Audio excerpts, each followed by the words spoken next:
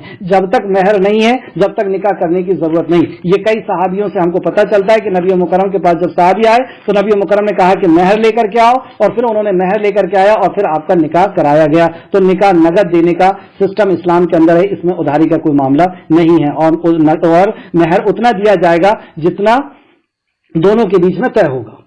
آیت نمبر 5، اور تم اپنی وہ مال، کتنا وقت بچا؟ اچھا ٹائم پھر ہو گیا، 4 ہی آیت ہو پائی ہے۔ اللہ رب العزت سے دعا ہے کہ اللہ رب العزت ہمیں صحیح معنوں میں اللہ کے کلام کو سمجھنے اور اس پہ غور و فکر کرنے کی عمل اور توفیق دے، آمین یا رب العالمین۔